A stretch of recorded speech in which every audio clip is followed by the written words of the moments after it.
Hey everybody, welcome back to Geoplanet, the YouTube channel. We talk all things media, how is everybody doing, who's doing well. And today, guys, we bring you another episode review of Daredevil Born Again.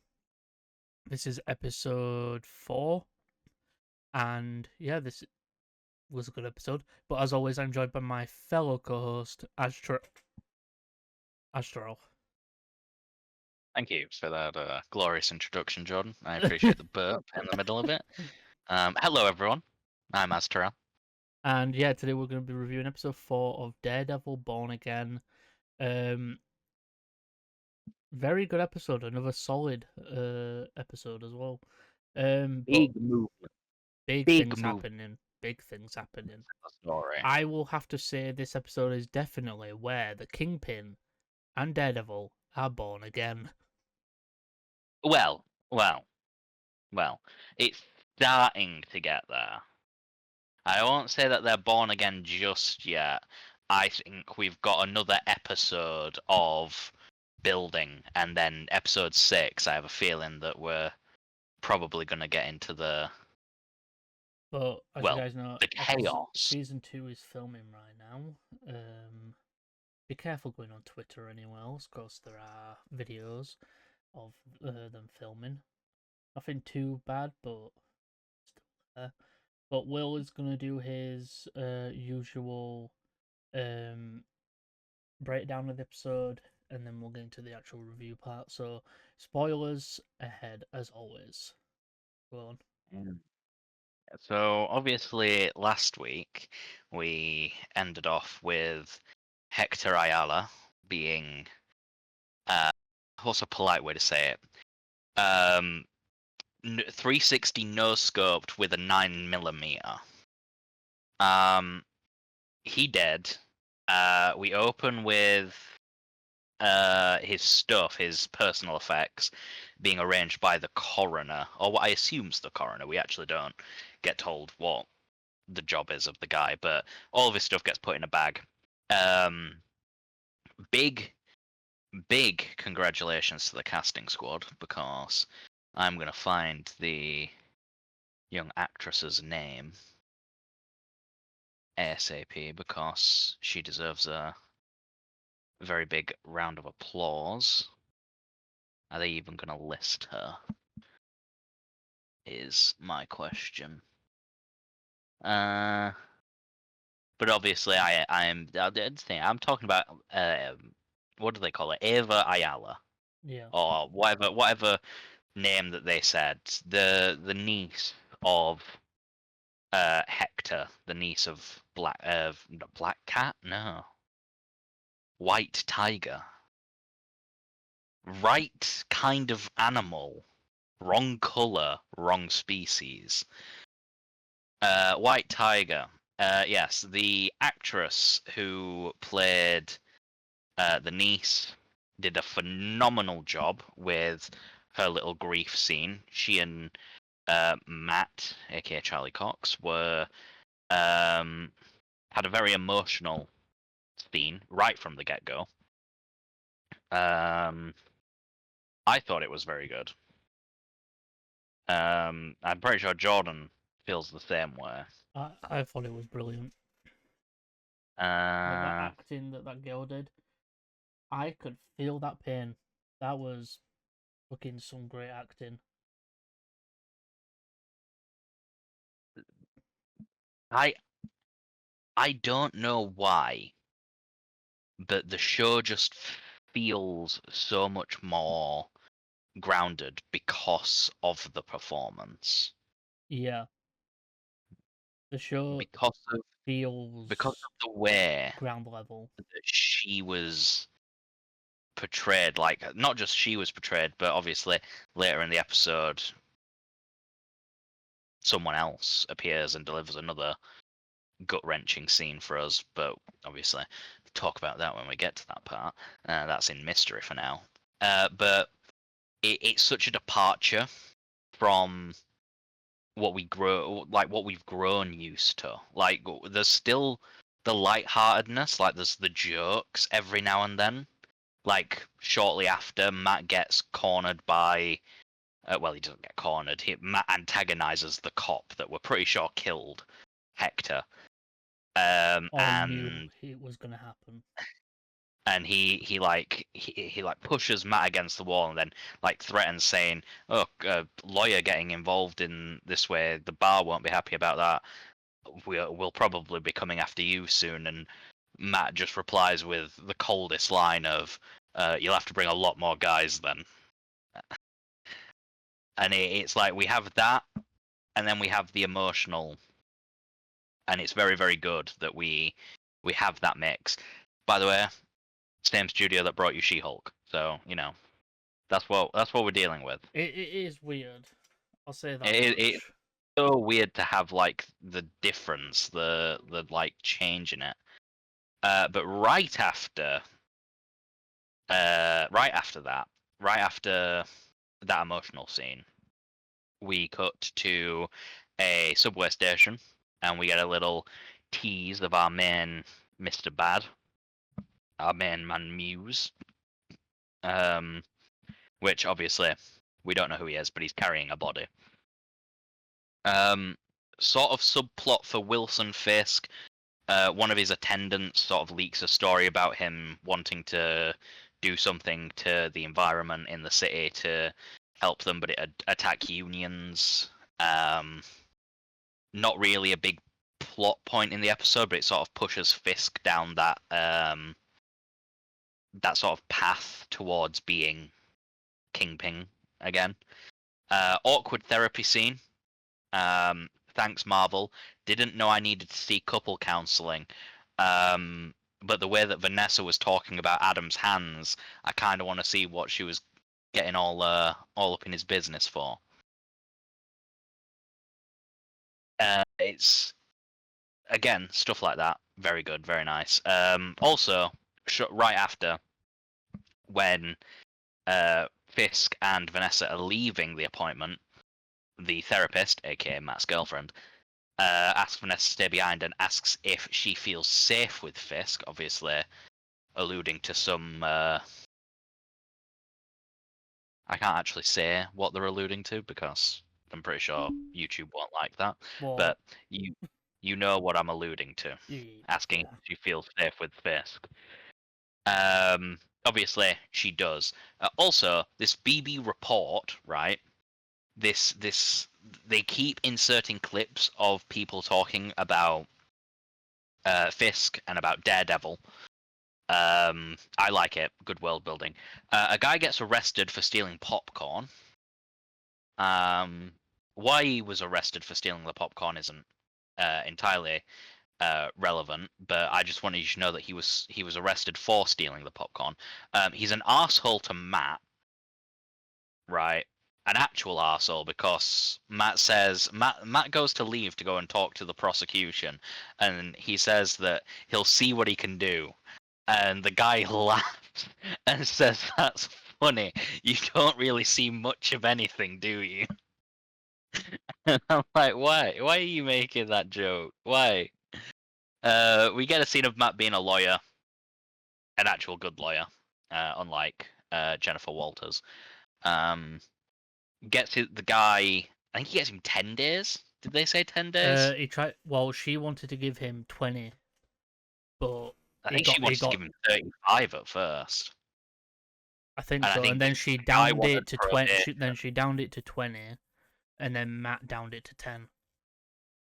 And so Matt sees that a win. Then we get the scene of the confrontation with the police officer, Officer Wilkins. Then we see Fisk's plan. He wants to renovate an area. He wants to thing.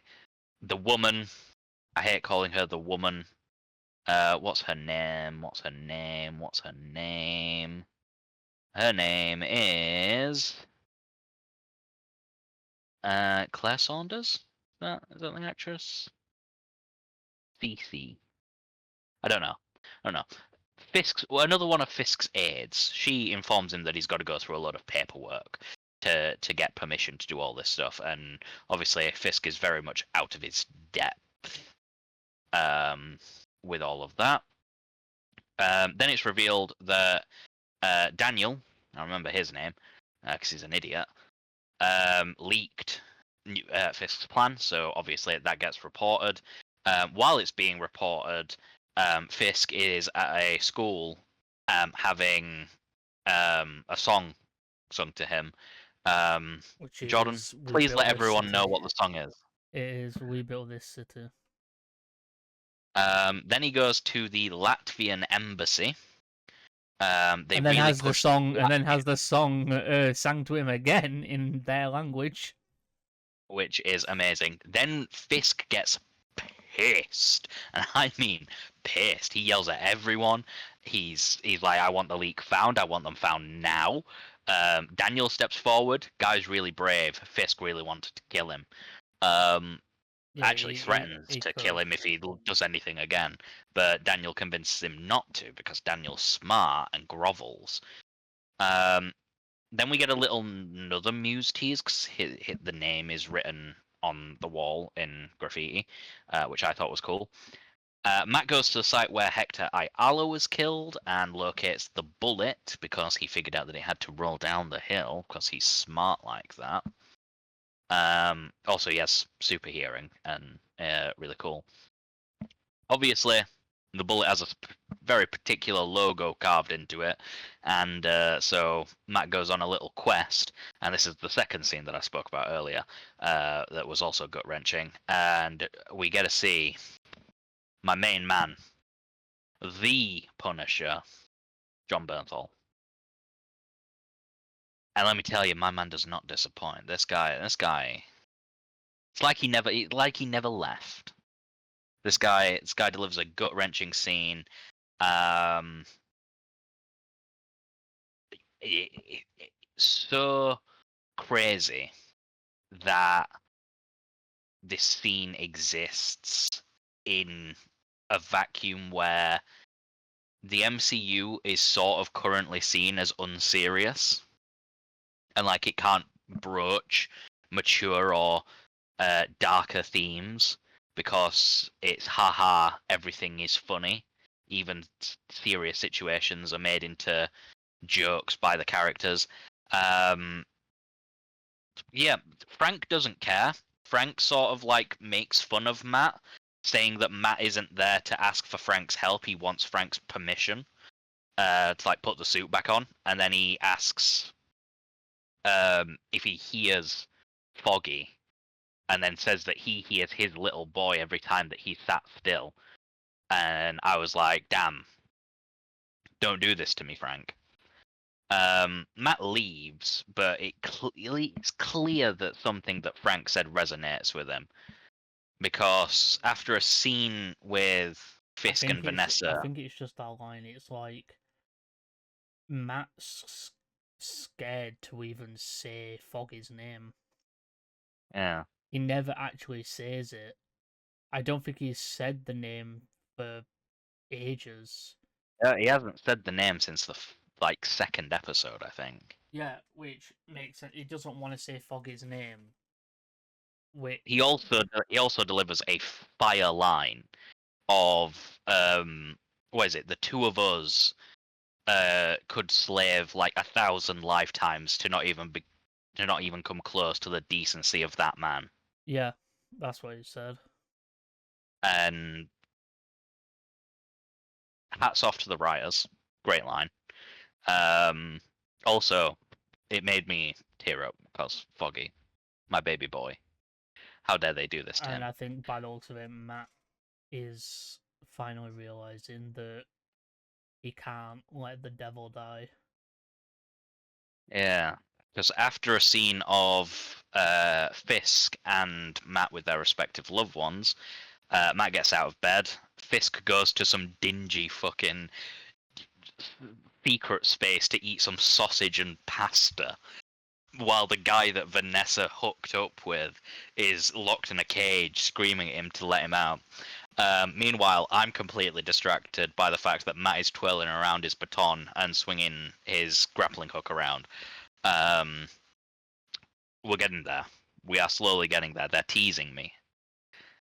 I was wondering Then, the entire time, where does Matt keep his costume? And I'm like, oh, of course he would put it on his roof. yeah. Then, just as you think the episode's about to end, because Matt throws his dart towards the camera and it cuts to black, and I was like, damn, that's where the credits are going to roll. No, credits don't roll. We go back to the subway that we mentioned earlier, back to our main guy Muse. Terrifying pictures, by the way. Also, like gallons of blood and dead bodies hung up everywhere, and the poor guy that he's been carrying for an indeterminate amount of time is strapped to a table, having his blood I'm forcibly telling you now, the by. guy. I'm telling you now, the person playing Muse is the guy from Wednesday. I'm telling you right now. All right, I'm telling you right now. I ain't a psychopath. All right, I ain't crazy, Oh my god, he's gonna say it. but I wanted to be depraved.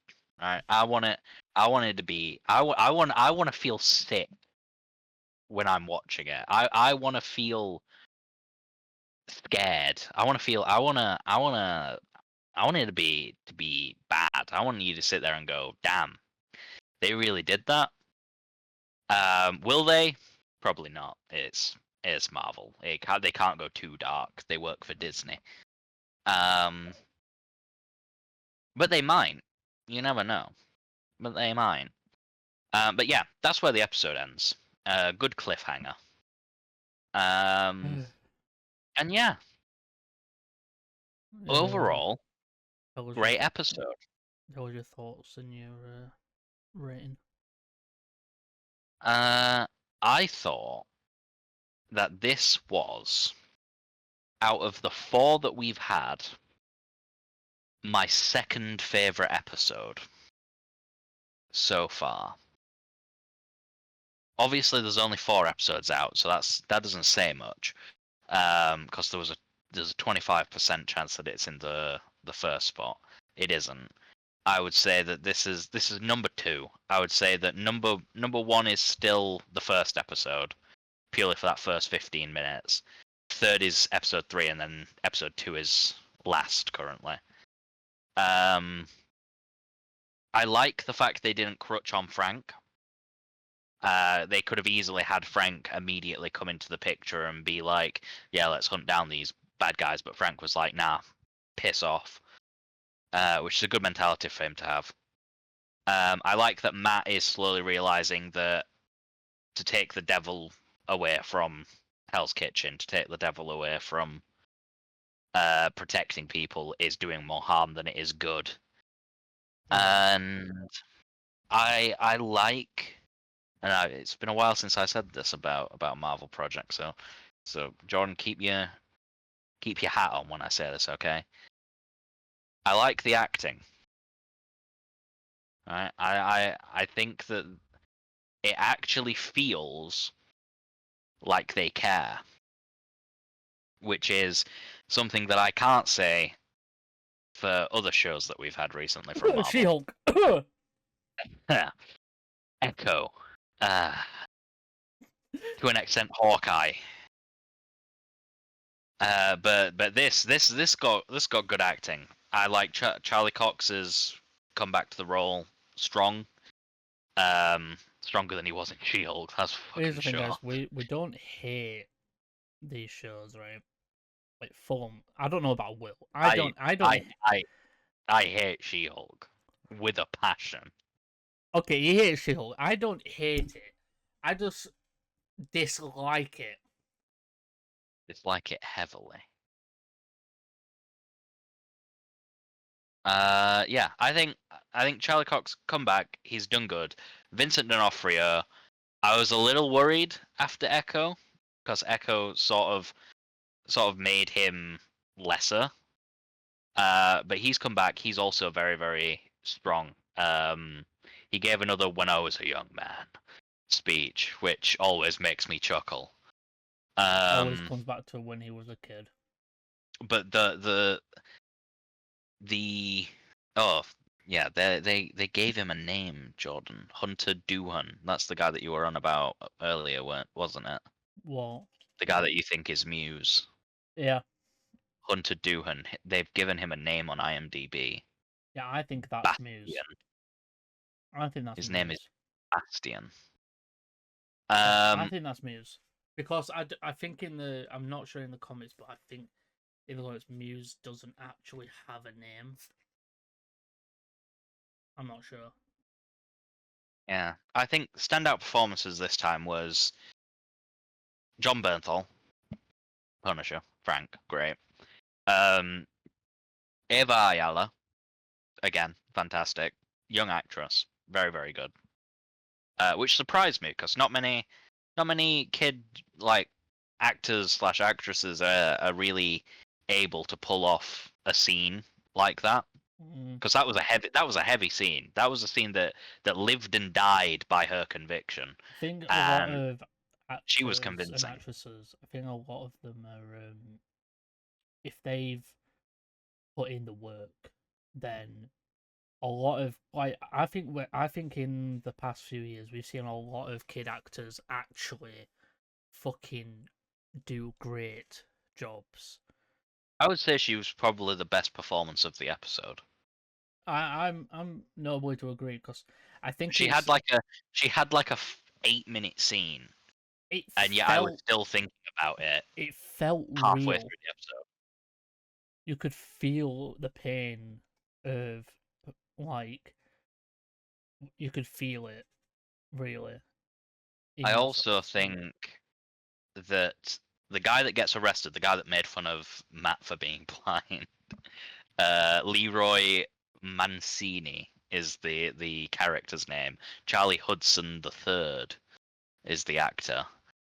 He was also very good. Oh, I apparently I we loved get his. apparently next week we get 2 episodes. Oh, March so next week, 25th, but for us to be 26, 5 and yeah. So 6. next week we probably do get Matt back then, if my theory is right. We probably do get Daredevil back. So it ends next month, doesn't it? Yeah, Yeah. So it ends before Andor starts. so But yeah, overall, I would say that this episode 4, I would probably give it like an 8.8 out of 10. 8.8. Yeah, I'm I think going to agree. I gave episode 1 like a 9, Hmm. and I think the episode 1 and episode 4 are very close in quality. Also, I've just checked IMDb. Yes, you are indeed correct. Episode 5 and episode 6 are next week. Yeah. So that's going to be interesting. We get to do a double review. Double review. Double review. Which means we will probably have to do that after I stream. Probably. Which, by the way, Yeah. guys, which, by the way, if you want to go see me play games, go over to my Twitch. I can't. I wish I could. I can't. I can't say the same. I don't stream. I could. He streamed for like. I won't. But know that I could. He joins me on streams. That's about it. I could stream. You know what we should do? I won't. Do you know what we should do? Do you know at some point we should start a joint Twitch channel and do Dual Planet and play multiplayer games?